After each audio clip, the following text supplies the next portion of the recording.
What's good? What's good, everybody? Welcome back to another episode of The Urban Platform Speaks. Make sure to like and subscribe as you tune into the channel and check out the content. And with that being said, man, I want to speak on LeBron James, man, and all of this backlash that LeBron James get from ex-basketball players, the media and everything. As you know, what was the guy named? Ron Harper just came out. He made his comment about he's not like LeBron James. He don't tell his sons what to do.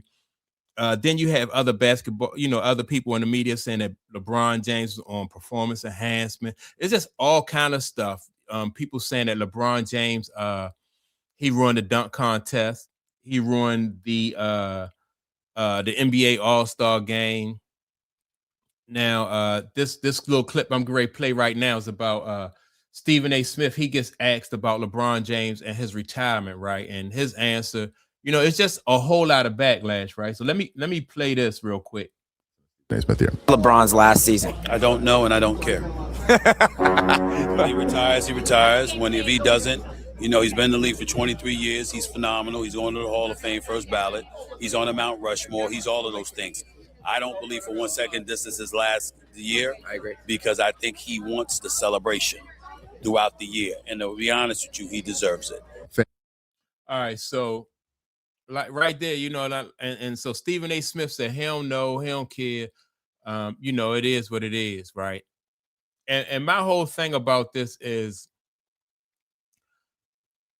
most of the time I have never seen a franchise ball player or the face of the league basketball player like go through this or have so much confusion surrounding him and his career, right? And the thing that makes LeBron James from all the other guys who were like franchise ball players and not necessarily the face of the league, but let's just say franchise ball players, is those guys never took shortcuts, man. They never expected like a free meal or anything. And by that, I mean, if LeBron James had to just let his performance on the court do the speaking, then you don't have to go and say you the GOAT. Because as soon as you go and you say you the GOAT, then you're going to get some pushback, because some people a lot of people find that offensive and disrespectful, right? Then when you do things like you get this guy JJ Redick, you have him be the coach, and he skip over all these people. That is just more. Just add more fuel to the fire. You get your son a job in the NBA, and then people saying, "Well, you're looking at it." It's one thing if you get your son a job and this dude performs, right? But if it's obvious that your son shouldn't have this position in the NBA, then it's going to cause some backlash. And so all of this stuff comes from LeBron James just making, like, when you take the easy way out. Like I said, you got JJ Redick skipping the line as far as being a head coach. You got your son skipping the line as far as like earning a real position in the NBA. You skip the line, LeBron James, as a basketball player and declare yourself like the greatest of all time, when all you had to do, or what you should have done, was let your performance on the court just speak for itself, just like everybody else did.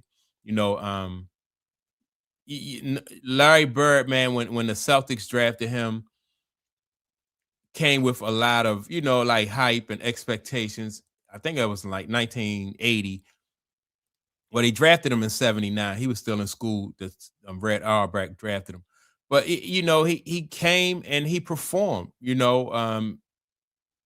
wasn't no free meals.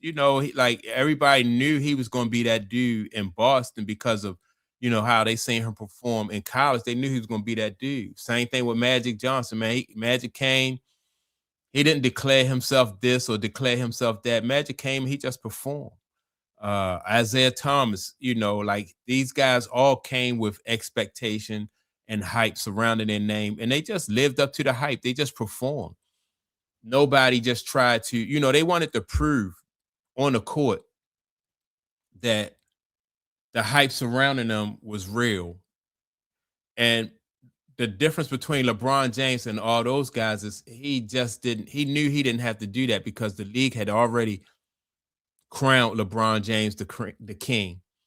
And when you crown him the king, and he didn't have to earn it, he didn't put that work in. And so, even if you're a LeBron James fan, you got to say he did it differently.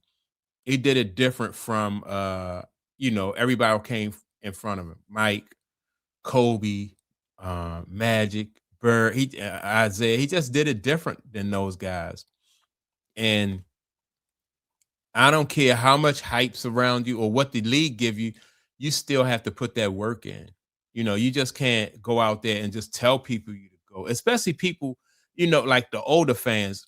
Anybody who caught on to basketball, like when LeBron James first hit the league 20 years ago and didn't have a chance to, well, they still had an opportunity to see Kobe up until like 2014. But if you watch Kobe and beyond, man, you know the difference between like a real franchise basketball player or somebody who should be in the GOAT conversation or somebody who just say that they the GOAT. It is a difference. Those guys they just let their performance on the court show for itself, right? And then once they did that, it just leave it up to the fans and the media to decide it. But you can't. And I don't know like what his fascination is with like being the GOAT and the greatest of all time. Whereas though I just like I never heard any, I heard those guys discuss rings. Magic and Bird discuss rings. Mike talked about rings. Isaiah wanted, he wanted rings. Like that was the talk. It was like, can we get a championship? That's why Kevin Durant eventually went to Boston because he wanted a championship. That's why Charles Barkley left, Philly and went to where did he go for? He went to Phoenix first, and then he went to Houston. Yeah, he went to Phoenix, then he went to Houston. So in pursuit of rings. Now he didn't get the rings, but that was it was the pursuit of rings. It wasn't about stats. It wasn't about like taking over the scoring lead and stuff like that. Um, it was about getting rings. That's what everybody was trying to do. They was trying to get rings. Because if you're a great basketball player and you win games, eventually the stats gonna come with that. Like this, it's a byproduct of being successful on the court. It's getting the rings. But you just can't declare yourself the GOAT, and when you had so many great basketball players who came before you, and you'll have great basketball players who after him. Like you got the Joker in the league now. You got Luca in the league now, which I think is really like disrespectful to those guys, man. The guys who came behind you and the guys who are your contemporaries. And so all this pushback that LeBron James get and all of this backlash that he get for some of the things he do, I think is in my opinion, it's just self-inflicted. And it's a situation where you don't have to really go through all of this stuff if you just perform on the court and you let your play speak for itself. And to be a student of the game, you would know that, right? Because that's what everybody else did. And that's because you can't. LeBron James is not going to be able to control the narrative, right? No other way, like not through the media anyway. Um, and if he's trying that, but through the media, LeBron James won't be able to control the narrative, and it'll be other people who really shape what his legacy is because he left that up for grabs when he didn't, in my opinion, perform up to his level on the court. And so now other people are going to they're going to determine what his legacy is. It won't even be up to him. Like we can't dispute Kobe's legacy because of how hard he played, right? You just can't do that. You can't do that with Magic. You can't do that with Bird.